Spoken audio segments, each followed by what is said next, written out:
चलिए भाई, good afternoon everyone. और क्या चल रहा है आप लोग के? हाँ जी, अभी हम कराया नहीं वो है ये वाला। हाँ, इसी का बन गया। एक बार ऑन ऑफ कर देखिए ना। दो बार वरना कर लेता हूँ दोबारा ध्यान देता हूँ। उनको बोल देना उसका तो दोबारा कॉल करता हूँ। चलो,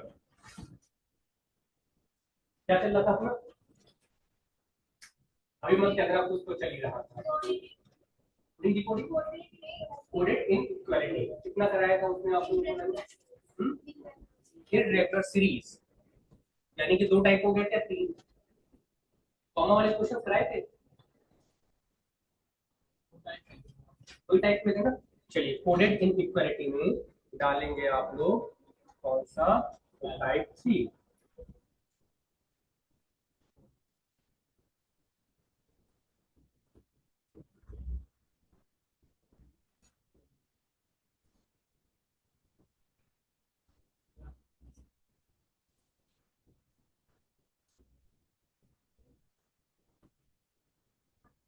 अब देखिए जरा, ये जो कोडेड इन इक्वालिटी दे रखा है, एक्चुअली में यहाँ पे हमें ये देखना होता है कि कौन सा ग्रेटर, कौन सा इक्वल और कौन सा स्मॉलर, ये तीन चीजें फाइंड आउट करते हैं।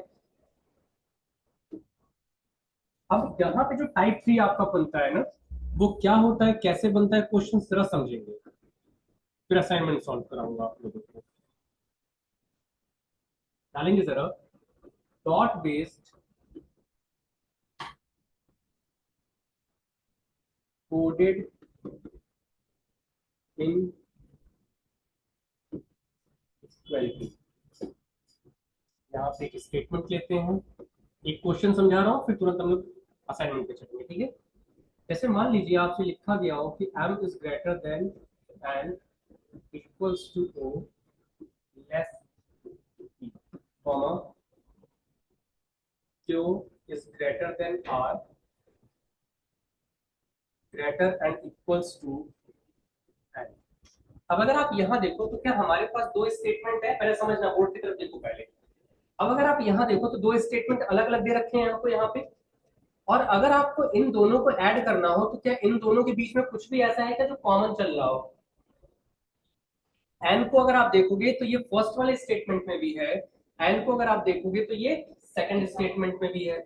तो कभी भी आपको ये क्वेश्चंस आते हैं अगर, तो आपने करना कैसे होता है तो ध्यान देंगे। जैसे मान लीजिए मैं आपसे कंक्लूजन पूछ रहा हूँ, फर्स्ट का ए और B.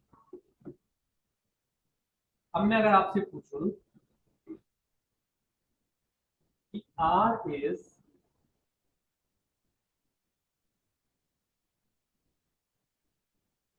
Greater, not greater than T, और फिर मैं आपको एक दे दूं कि p is not less than n, इनमें से कौन सा वाला सही होगा? तो r और p तो हमारे लिए अलग अलग हो गए, यानी कि हम इन दोनों को पहले कनेक्ट करना सीखेंगे। और यहाँ पे p और n देखोगे तो क्या p और n एक ही में है? ठीक है, तो जरा सॉल्व करो।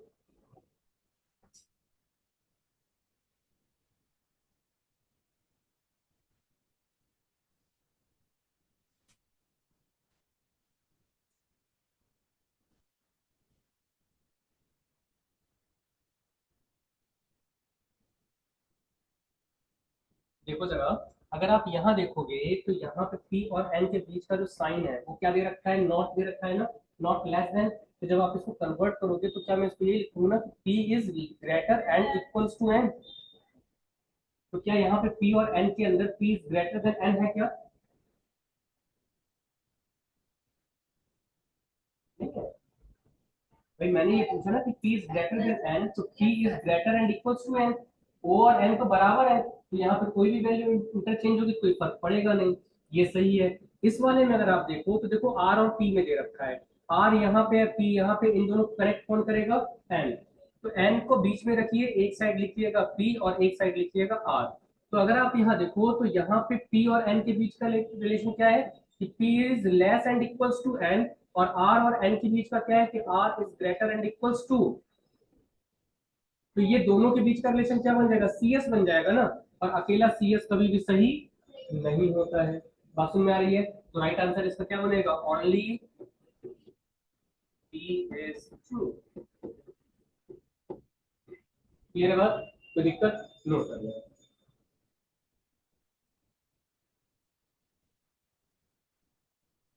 नोट कर लिया? कोई दिक्कत यहाँ तक, पीछे इधर बीच में, आगे? चलो आगे बढ़ते हैं जरा, और चलते हैं हम लोग असाइनमेंट के ऊपर।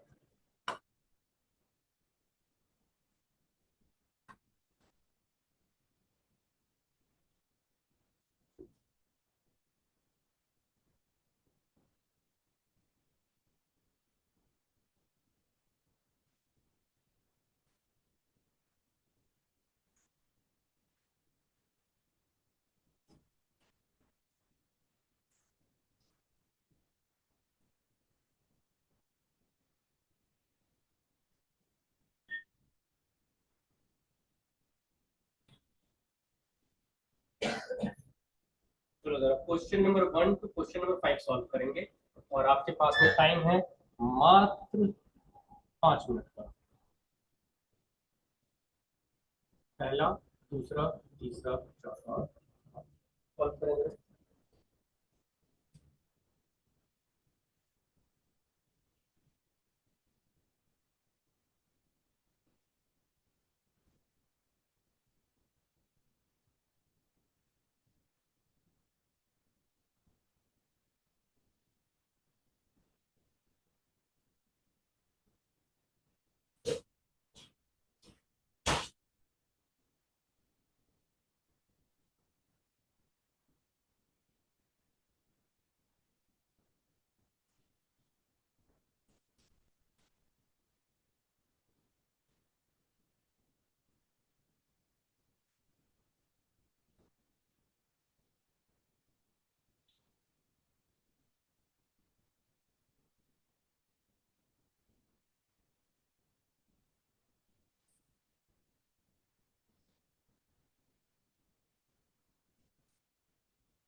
हो या नहीं अभी? नहीं? चलो देखो जरा, चेक करेंगे आप लोग, आइए। देखो चेक क्या करना होता है इसके अंदर दोस्त, कि अगर आप यहाँ देखो ना, तो जैसे आप यहाँ देखो तो P और S के बारे में दे रखा है। तो P यहाँ पे और S यहाँ पे, तो मैंने क्या बोला कि S को यहाँ लिख लो पहले और P को यहाँ। इन दोनों लाइनों को कनेक्ट कौन कर रहा है? क्या R आपको इधर भी दिख रहा है और R इधर भी दिख रहा है? उसको यहाँ बीच में लिख लो आप। तो अब अगर आप यहाँ देखो तो R और S के बीच का जो सिंबल है वो क्या है, इक्वल का है ना। और अगर आप यहाँ पे R और P के बीच का रिलेशन देखोगे तो R के बारे में क्या लिखेंगे यहाँ पे, कि R is greater then P। हमसे यही तो कह रहा है ना कि S is greater than P, मतलब कि अगर आप देखिएगा तो क्या एस जो है वो बड़ा होगा ना, तो जाहिर सी बात है पहला क्या हो जाएगा हमारा, सही हो जाएगा। कोई दिक्कत इसमें? ऐसे दबाव में क्यों बोल रहा है वो? क्लियर है बात? ठीक है। अब यहाँ देखो तो एल और पी के बारे में, तो एल आपका यहाँ पे तो पी आपका इधर आएगा। तो अगर एल और पी को अगेन अगर आप देखोगे तो यही आर ही तो कनेक्ट कर सकता है ना केवल, तो आर को फिर से आप यहाँ बीच में लिख दो। तो अब अगर आप यहाँ देखोगे तो एल और आर में दे रखा है कि R is greater and equals to, R is greater and equals to T, sorry L, या फिर इसको ऐसे पढ़ सकते हैं कि L is less and equals to R, यानी एल जो है वो छोटा और बराबर है किससे, आर से। अब अगर आप यहाँ पे आर और पी का देखोगे तो आर और पी के बीच का रिलेशन क्या दे रखा है कि R is greater than P, तो इन दोनों के बीच का रिलेशन बनेगा क्या, सीएस हो जाएगा ना, और सीएस अकेला कभी भी सही नहीं होता है। तो दिक्कत, जैसे अगर आप पहले ही बताओ ये कंफर्म है विदाउट, तो यहाँ पे आंसर क्या लगाएंगे, ओनली फर्स्ट इज फॉलोज। आगे बढ़ा जाए, ठीक है। नेक्स्ट देखो, अब अगर आप यहाँ देखो तो के और डब्ल्यू, के यहाँ पे है, डब्ल्यू अंकल यहाँ है, तो के और डब्ल्यू के बीच में रिलेशन क्या है, डायरेक्टली देखो सीएस बनेगा क्या। फिर अगर आप यहाँ देखोगे तो अगेन वाई एंड डब्ल्यू, तो वाई यहाँ पे है और डब्ल्यू यहाँ, इन दोनों को कनेक्ट कौन करेगा, यू करेगा। तो अगर आप यहाँ देखोगे तो U is greater and equals to Y, और फिर अगर आप यहाँ यू और डब्ल्यू में देखोगे तो डब्ल्यू क्या है, greater and equals to Y. तो हमसे भी तो यही भाई, इसको अगर रिवर्स में चेंज करके लिख दोगे तो ये तो लिखेंगे ना कि W is greater and equals to Y, तो ये क्या हो जाएगा हमारा सही, सी एस अकेला कभी सही नहीं होता, तो क्या लिखेंगे यहाँ पे, सेकंड इज फॉलोज। हाँ जी, कुछ कह रहे थे आप, ये वाला क्यों,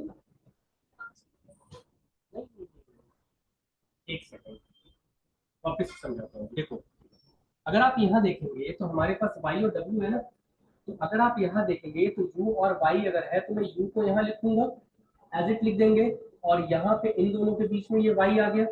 अब यहाँ पे अगर आप देखिएगा तो u और w को मैं लिखूंगा ना यहाँ पे, तो मैं अगर यहाँ लिखूंगा तो w इधर ही तो आएगा, और u और w के बीच का रिलेशन क्या है कि w is greater and equals to u दे रखा है, तो क्या यहाँ पे w जो है वो बड़ा और बराबर बनेगा ना y से। अब इसी चीज को उसने इंटरचेंज कर दिया, उसको क्या लिख रहा है कि w बड़ा और बराबर है किससे, तो क्या यहाँ पे भी वही पढ़ेंगे ना कि w बड़ा और बराबर है किससे, तो क्या ये वाला सही नहीं हो जाएगा, क्लियर होगी बात, ठीक है ना। चेंज तब करते जब यहाँ पे u की जगह कुछ और सिंबल होता, u और w के बीच में, ठीक है। चलिए क्वेश्चन नंबर थर्ड चेक करेंगे, y और m। देखो y और m के बीच में अगर देखा जाए तो y यहाँ पे है और m यहाँ पे, इनको कनेक्ट कौन कर रहा है, w कर रहा है। तो अगर हम इन दोनों के बीच में रिलेशन देखें तो y इज लेस देन क्या हो जाएगा, w होगा।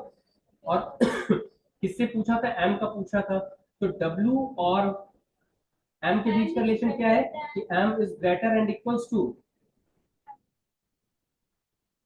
यानी m is greater and equals to m। तो हमें क्या बोलना है कि m is greater than y, तो देखिए जरा क्या जो m है वो बड़ा होगा ना हमेशा, भाई इन दोनों के बीच में 50% का रिलेशन है, लेकिन यहाँ पे तो केवल और केवल एक सिंबल है ना, तो ये क्या होगा, ऑलवेज y इन दोनों से छोटा होगा। बात समझ में आ रही है? देखो ऐसे शक्ल ना बनाए आप लोग, बोल दिया करो। देखो यहाँ पे अगर मैं अलग अलग लिखूं तो यहाँ पे इसका मतलब क्या लिखेंगे कि y is less than w and greater than m, और यहाँ पे लिखेंगे तो y is greater than w and equals to m। इन दोनों कंडीशन में अगर आप देखिए तो y क्या है हमारा, छोटा ही बन रहा है, तो जाहिर सी बात है कि यहाँ पे क्या हो जाएगा हमारा पहला सही हो जाएगा। क्लियर है बात, कोई दिक्कत? सेकंड में अगर आप देखोगे तो s और d का दे रखा है, s यहाँ पे है, d यहाँ पे, कनेक्ट कौन करेगा, w ही करेगा। तो अब अगर मैं यहाँ से इस सबको हटा दूं ऊपर वाले को, तो यहाँ पे अगर आप देखोगे तो S और D को मैं अगर यहाँ रख दूं तो जाहिर सी बात है कनेक्ट W कर रहा है ना, तो W इज ग्रेटर देन, और S और W में क्या लिखा हुआ है कि W is greater and equals to, ये भी तो CS हो जाएगा, तो यहाँ फॉलो क्या करेंगे, S और W में,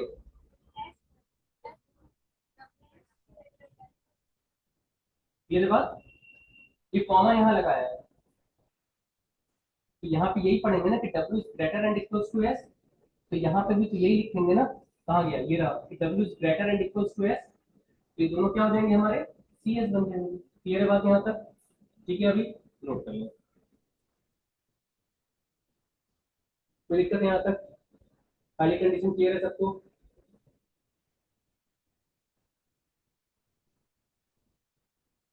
सबको समझ में आ रही है बात या नहीं, या ऊपर से जा रहा है बार बार? ठीक है, चलिए जरा अब आगे चलते हैं हम लोग। अब इसी में एक क्वेश्चन है, ये तो सारे क्वेश्चन जब आपने सॉल्व करने हैं तो दिक्कत आएगी, मैं बता दूंगा फिर आप लोगों को। देखो, जैसे अगर आप यहाँ देखो तो हमारे पास में क्या एक स्टेटमेंट, देखो यहाँ पे अगर आप देखेंगे तो क्या हमारे पास एक ही स्टेटमेंट दे रहा है?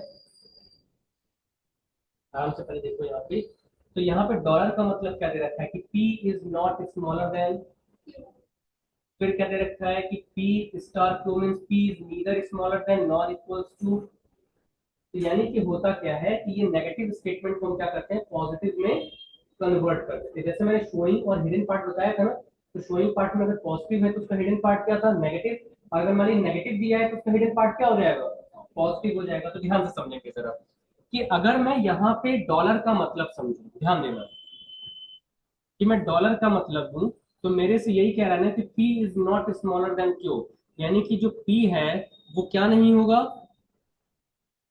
स्मॉलर देन नहीं है। तो अगर P स्मॉलर देन नहीं है तो बचा क्या मेरे पास, ग्रेटर और इक्वल।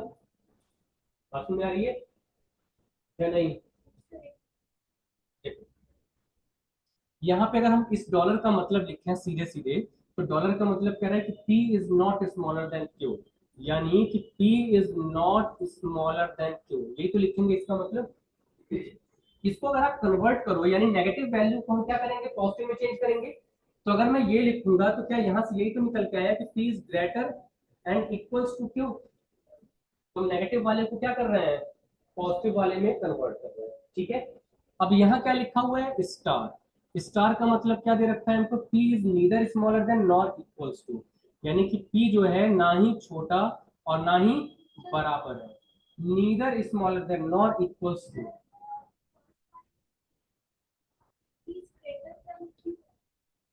नहीं नहीं, P is not smaller than बोला है ना, कि P जो है एक, इसलिए क्योंकि हमारे पास तीन सिंबल होते हैं, तीन में से एक को मना कर रहा है।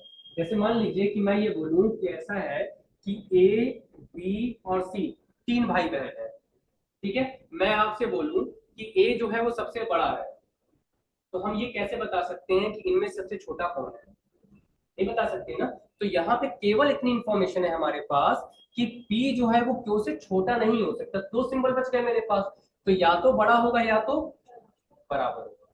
ठीक है, नेक्स्ट देखिए जरा, अब इसका मतलब क्या निकलेगा कि P is neither smaller than not equals to, तो हम क्या बोलेंगे कि P is only greater than Q।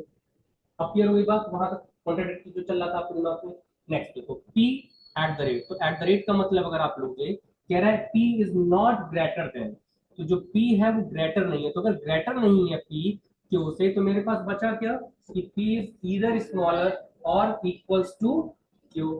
फिर कह रहा है यहाँ पे हैशटैग, हैशटैग का मतलब देखिए P is neither greater than nor equals to Q, तो अगर आप इसको लेंगे तो यहाँ पे क्या हो जाएगा हमारे पास में कि P is less then Q, यही तो बनेगा। और P is neither greater than nor smaller than, अच्छा अच्छा ठीक है, इक्वल आ जाएगा फिर। हाँ जी बिल्कुल, तो अगर आप यहाँ लेंगे तो ये वाला जो साइन है वो चेंज होकर के क्या हो जाएगा हमारा, वो आ जाएगा कि P जो है वो बराबर है किसके, Q के। और परसेंटेज का अगर आप मतलब देखोगे, कह रहा है P is neither greater then और नॉर इक्वल्स टू, तो इसका मतलब क्या ले लेंगे कि P is less then. Clear है बात, यहाँ तक कोई डाउट? अब एक काम करिए, क्वेश्चन नंबर लिखिए कॉपी में 21 से 25, और केवल जैसे जैसे रिलेशन को लिखाया है ना मैंने, पूरा चार्ट नहीं लिखेंगे, केवल और केवल इतना ये सिंबल इधर और इसका कन्वर्जन इधर। ठीक है, लिखिए इस तरीके से। एक अभी आपको ट्रिक बताऊंगा, इतना बड़ा क्वेश्चन अगर देखो प्री में तो नहीं आने वाला, बट आपको पता है कि प्री और मेंस दोनों एक ही साथ करा देता हूँ आपको, उसका जो मर्जी होगा, घूमना नहीं है उधर। ठीक है, डाउट रहे आके पूछ लो, तो जो भी क्वेश्चन आपके बनेंगे वहां जहाँ डाउट रहेगा आके पूछ लेना। ठीक है, एक शॉर्ट ट्रिक बताऊंगा, उसी पे आप सॉल्व होगी 1 मिनट के अंदर कोई क्वेश्चन, अगर समझ में आ गया तो। ठीक है,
कंफर्म करेंगे, हो गया सबका, किसी का छूटा तो नहीं है, सिर्फ और सिर्फ सिंबल नोट कर लिया सबने। अब यहाँ आइए जरा, अब स्लाइड चेंज होते ही गायब हो जाएगा, इसलिए कह रहा था नोट कर लिया। अब अगर आप यहाँ देखो तो हमारे सामने दो तरह की स्टेटमेंट है। जैसे अगर आप यहाँ स्टेटमेंट नंबर फर्स्ट को देखो 21, तो केवल और केवल स्टेटमेंट को फॉलो करना है।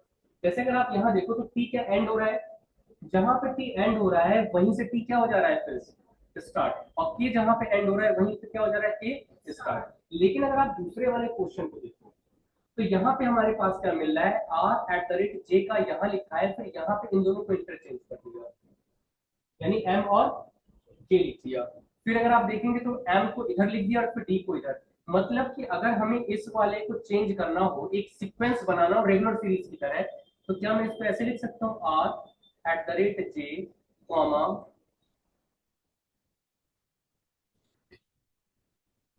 j m, और यहाँ पे क्या आ जाएगा m और d।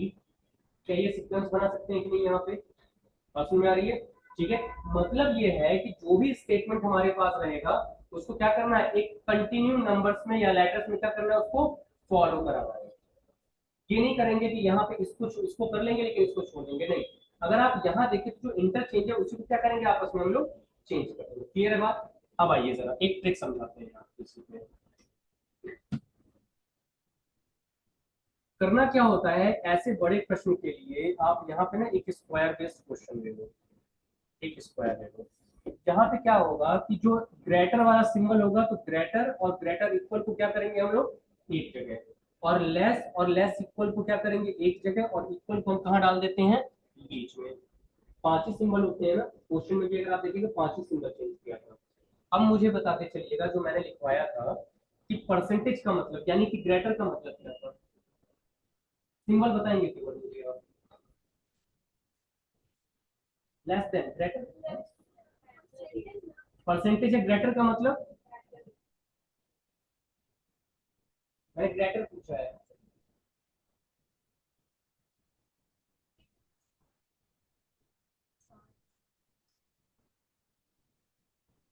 ग्रेटर का मतलब स्टार है, ठीक है। ग्रेटर एंड इक्वल का मतलब क्या है, डॉलर दे रखा है। फिर ये वाला इक्वल हैशटैग, ठीक है। लेस देन का मतलब परसेंटेज। फिर यहाँ पे लेस एंड इक्वल का मतलब एट द रेट। क्लियर हो गई बात? आप ध्यान देना, हमेशा जब आप रिलेशन देखोगे ना, इस रिलेशन के अंदर एक चीज ध्यान रखनी है कि इन तीनों का तो रिलेशन बनेगा, तो वापस से इन तीनों का भी रिलेशन बनेगा, लेकिन बनेगा किसका नहीं, इन दोनों का इसके साथ में, इन दोनों का इन दोनों के साथ में। ऐसा क्यों हो रहा है, समझो। तो यहाँ पे स्टेटमेंट मतलब सिंबल लिखा हो केवल, जैसे फर्स्ट, अभी क्वेश्चन से कोरिलेट नहीं करेंगे। जैसे मान लीजिए मैं यहाँ पे लिखूं A is greater than B, B is greater and equals to C, is equals to D, is greater than B. क्या इन सबका आपस में बन रहा है कि नहीं रिलेशन? बन रहा है ना, कि भाई अगर आप देखेंगे तो ए बी से बड़ा है तो सी से भी बड़ा है, अगर ए सी से बड़ा है तो डी से भी बड़ा होगा, ए अगर डी से बड़ा है तो वो ई से बड़ा। अब इसी को अगर मैं इस इक्वेशन पे लिखूं तो समझना जरा, A star B dollar C hashtag D और स्टार ई। तो अब अगर मैं यहां से इसको हटा दूं और आपसे ये पूछूं कि ए का रिलेशन ई के साथ बनेगा कि नहीं बनेगा, तो क्या इन दोनों बातों में कोई अंतर है क्या? दोनों बस सिंबल आ गया वहां पे, लेकिन किंतु परंतु परंतु अब अगर आपको यहीं पे लिख दिया जाए कि m is greater than n equals to o is greater and equals to p less than r, यहाँ पे m का संबंध r के साथ बनेगा क्या?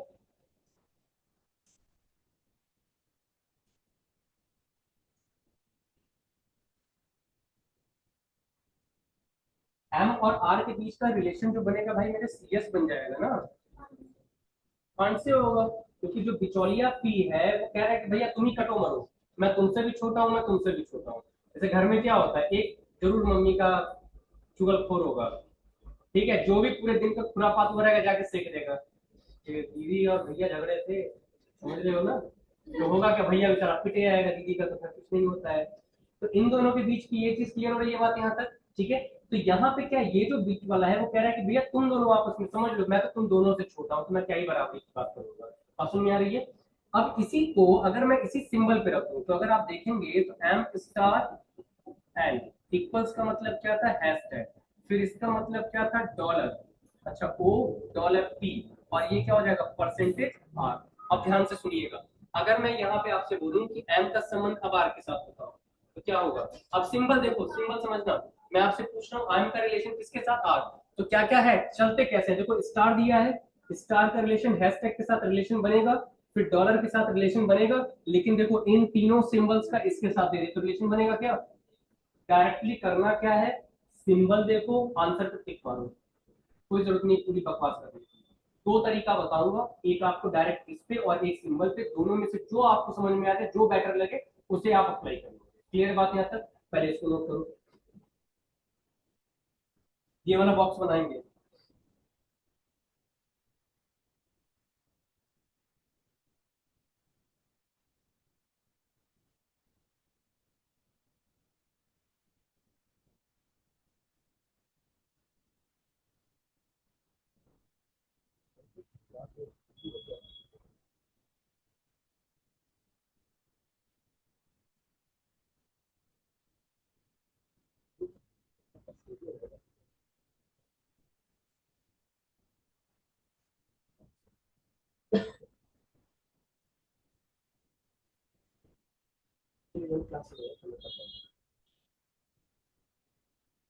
क्या चीज?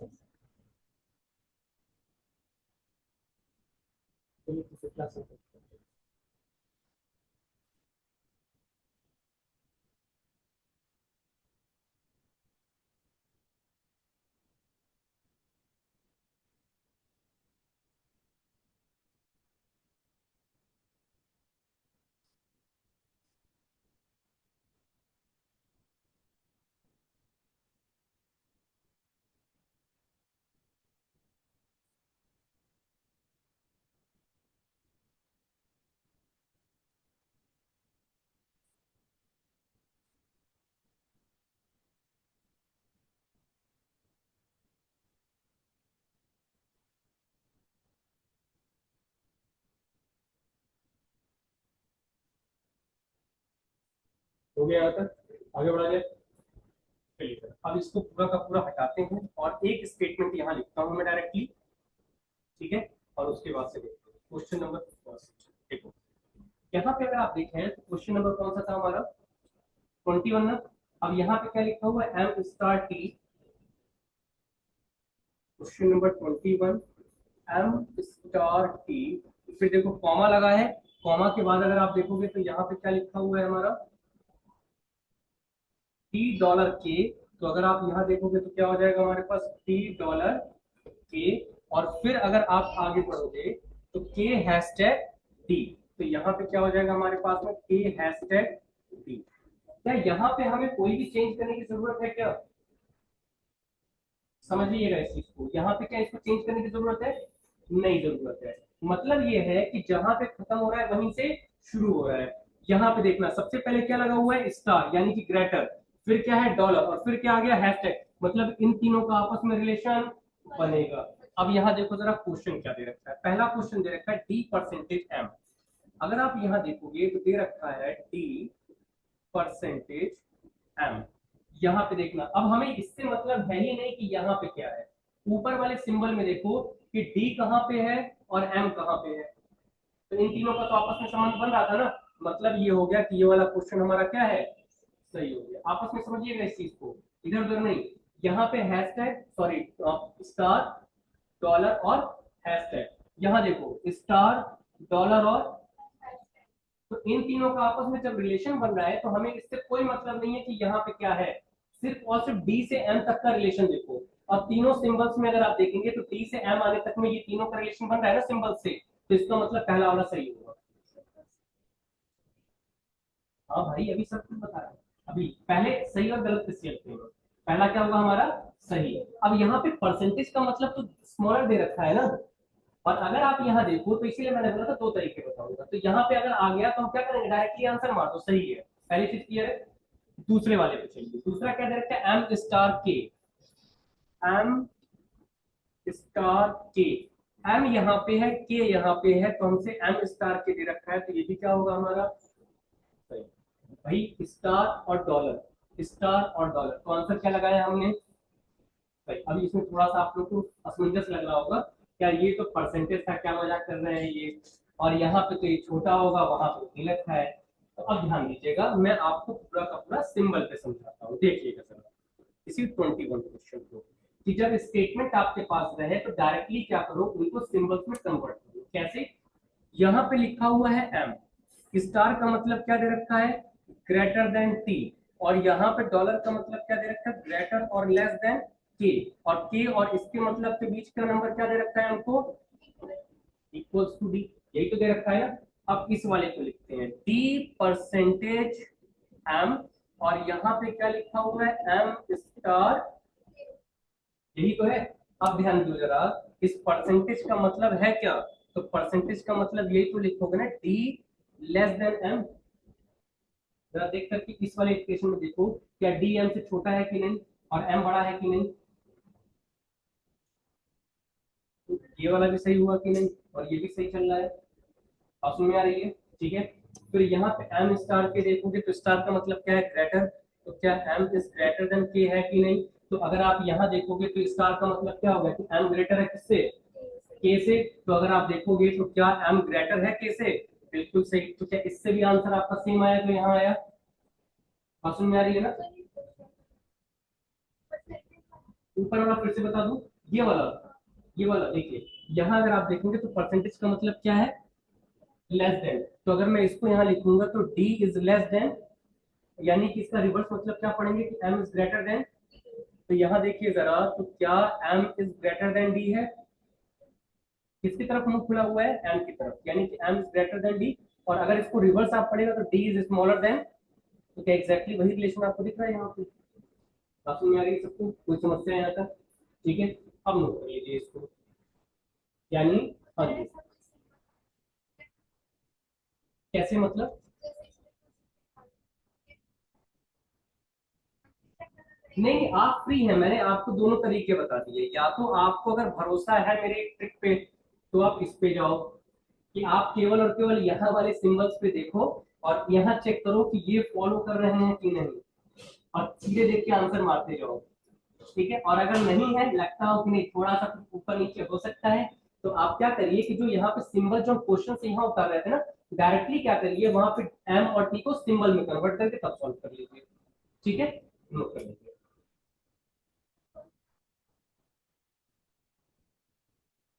ये वाला क्या जवाब, इसमें देखो, यहाँ पे अगर आप देखें तो एम का रिलेशन डी के साथ पूछ रहा है ना, हम उस पर जाएंगे नहीं कौन बड़ा है कौन छोटा है। मैंने क्या बोला, केवल और केवल सिंबल देखो।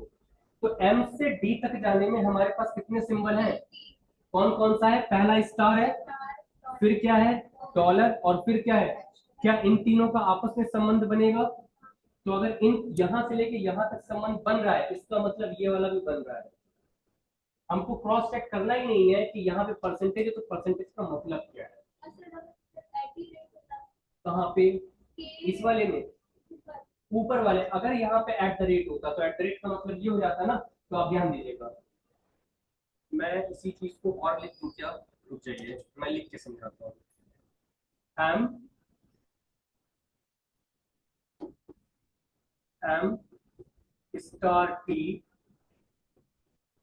टी डॉलर के, और के एट द रेट बोला था ना आपने, एट द रेट डी। अब देखिए जरा, अगर मैं इसी ऑप्शन पे आ रहा हूँ डी और एम का, तो अब देखना जरा, स्टार का बनेगा किसके साथ में? डॉलर के साथ में। इन दोनों का रिलेशन बनेगा ना। और इन दोनों का रिलेशन किसके साथ बना रहा है फिर? तो अगर यही सिंबल है और इस वाले क्वेश्चन के लिए ले रहे हो तो ये गलत हो जाएगा। ऑप्शन में आ गई? आपको दिक्कत है इसमें? चलिए नोट करिए जरा।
क्लियर है यहाँ तक?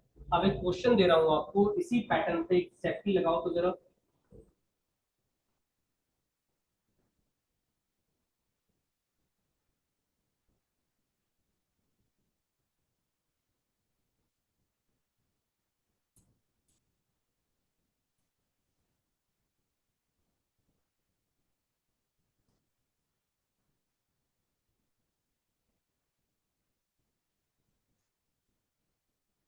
क्वेश्चन नंबर 26 से 30 और उसका स्टेटमेंट आपके सामने ये लिखा हुआ है। तो पहले स्टेटमेंट को बॉक्स पे बनाओ। डायरेक्टली इस पे बनाना, जैसे यहाँ पे बॉक्स बना हुआ है ना, तो यहाँ पे बनाओ ग्रेटर, और ग्रेटर इक्वल यहाँ लो, इक्वल वाले को यहाँ लो, लेस यहाँ पे, लेस इक्वल यहाँ। इसको कन्वर्ट इस पे करो, फिर डायरेक्टली और समझाता हूँ आपको।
या तो डायरेक्टली सिंबल रख करके करो, ये दोनों काम नहीं करेंगे। पहले क्वेश्चन लिखोगे, फिर सिंबल में कन्वर्ट करोगे, फिर आंसर करोगे। नहीं, या तो डायरेक्टली सिंबल पे करो, या डायरेक्टली ये आपको जो परसेंटेज वगैरह मतलब इस तरीके से दे रखा है उस पे साइन पे जो दे रखा है वो।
देखो सबसे पहले अगर आप देखेंगे तो क्या लिखा हुआ है, एट द रेट का मतलब ए इज स्मॉलर देन, यानी कि एट द रेट क्या मैं यहाँ रख सकता हूँ। फिर कह रहा है ए इज नॉट स्मॉलर देन, अगर स्मॉलर नहीं है तो इसका मतलब होगा क्या ये, ग्रेटर और इक्वल। तो क्या यहाँ से हटा करके हैशटैग में यहाँ लिख सकता हूँ। फिर लिखा हुआ A is neither smaller than nor greater than, मतलब ये है कि डॉलर को क्या मैं यहाँ इक्वल्स पे रख सकता हूँ। फिर क्या लिखा हुआ है कि ए इज ग्रेटर देन, यानी कि परसेंटेज कहाँ पे आ जाएगा मेरा, यहाँ पे। और कह रहा है नॉट ग्रेटर देन, मतलब कि कॉपीराइट हमारा यहाँ आ जाएगा। ये तो रिलेशन है। और फिर मैंने क्या बोला था आप लोगों से कि इन तीनों का आपस में रिलेशन बनेगा, फिर हमारे पास में इन तीनों का रिलेशन बनेगा। बात समझ में आ रही है, तो दिक्कत यहाँ तक। आइए जरा, अब अगर आप यहाँ देखिए तो सबसे पहला जो रिलेशन है यहाँ पे, ई का डब्ल्यू के साथ पूछा जा रहा है, सॉरी एच का डब्ल्यू के साथ, एच यहाँ पे है और डब्ल्यू यहाँ पे। अब देखना जरा, कॉपीराइट डॉलर और at the rate, copyright dollar और एट द रेट, क्या इन तीनों का बीच में आपस में रिलेशन बनेगा। तो पहला क्या हो जाएगा हमारा, दोनों तरीके से चेक करवाऊंगा, समझते चलेंगे। फिर यहाँ पे एच का ई के साथ, तो एच यहाँ पे और ई के यहाँ पे क्या है, at the rate dollar copyright percentage. तो अगर आप यहाँ देखो तो at the rate dollar copyright और फिर किस पे चला जा रहा है, जाहिर सी बात है कि ये क्या बन जाएगा हमारा, सीएस बन जाएगा। तो अकेला सीएस कभी भी सही होता नहीं है। पहली चीज क्लियर है, यानी कि डायरेक्टली आप देखो, टाइम नहीं लगा, आपने बता दिया राइट आंसर क्या होगा इसका। कोई समस्या यहाँ तक समझ में आ रही है बात। अब देखो इसी को अगर आपको नहीं समझ में आया किसी को, तो आप यहाँ सिंबल रख करके देखो।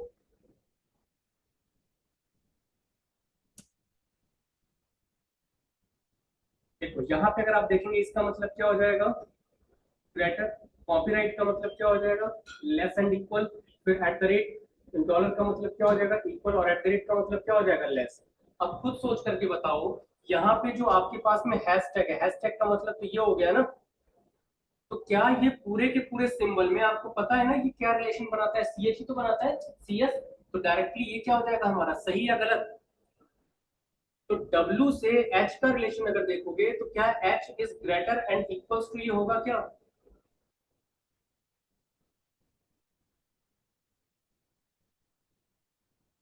पूरा तो बन रहा है यहाँ पे। तो आप यहाँ पे अगर आप देखिए तो डब्ल्यू का रिलेशन एच के साथ में अगर आप देख रहे हो तो यहाँ पे एट द रेट का मतलब यही है ना। तो इसका मतलब यहाँ पे भी तो यही रिलेशन बन रहा है। लेकिन अगर आप यहाँ एच और ई का देखोगे तो क्या एच और ई से लेकर के इसका रिलेशन बनेगा, नहीं बन रहा है। तो इसीलिए बोला है कि आप डायरेक्टली उसके सिंबल्स पे जाइए, उसका नंबर रखिए, लेटर रखिए और डायरेक्टली क्या करिए, आंसर करिए। विद इन सेकंड आपका आंसर निकलेगा। फिर बात समझ में आ रही है, ठीक है। बस ये ध्यान रखना होता है कहाँ पे 100% है और कहाँ पे क्या है, 50%। क्लियर है बात। चलिए अब आगे बढ़ते हैं जरा, सेकंड 29 का बताओ बात सर।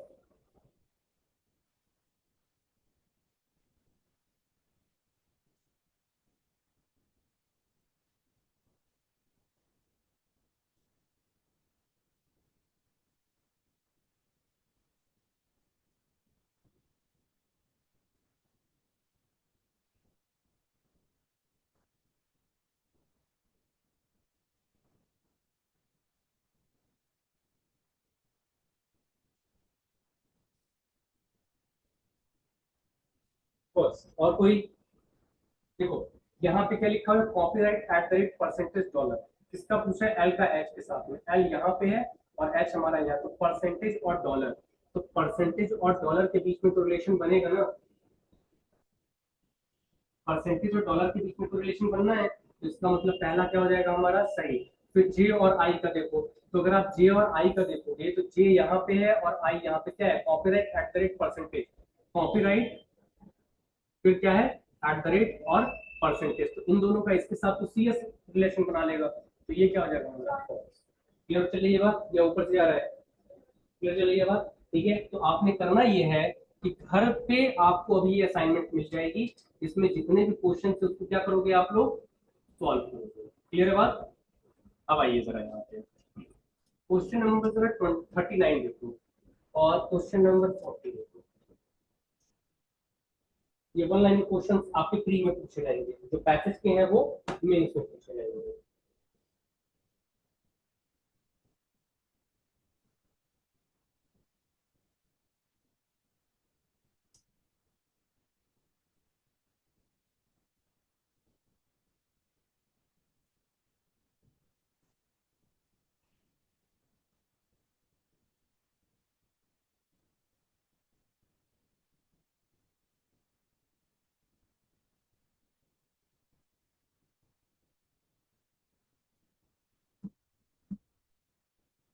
देखिए आपसे क्या पूछ रहा है कि इनमें से आपको ये बताना है कौन सा वाला कंक्लूजन आपका ट्रू है।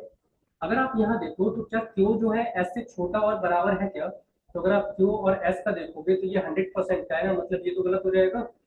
क्यू हमेशा छोटा होगा, बराबर कभी भी नहीं हो सकता।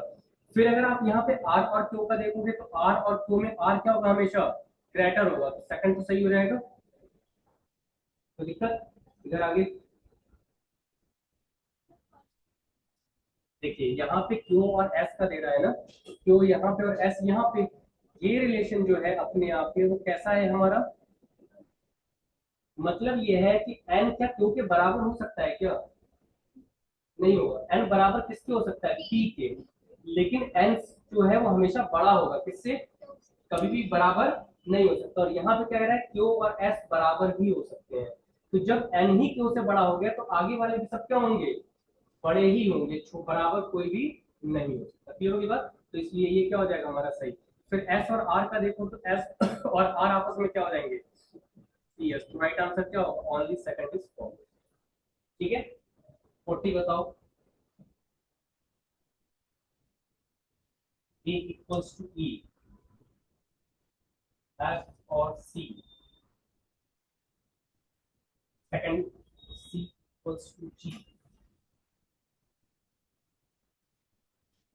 सेकंड और थर्ड, फर्स्ट गलत होगा, सेकंड और थर्ड इज द राइट, यानी ऑप्शन नंबर सी।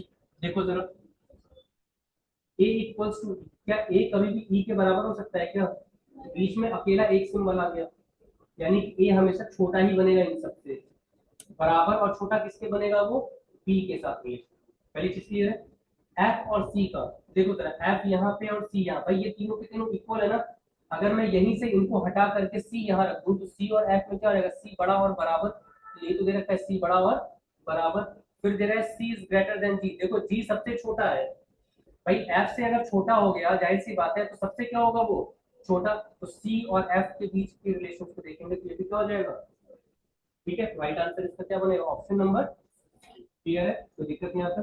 ठीक है, तो पूरी असाइनमेंट सॉल्व करेंगे, जहाँ टेंशन होगी जहाँ दिक्कत होगी उसको फिर नेक्स्ट क्लास में।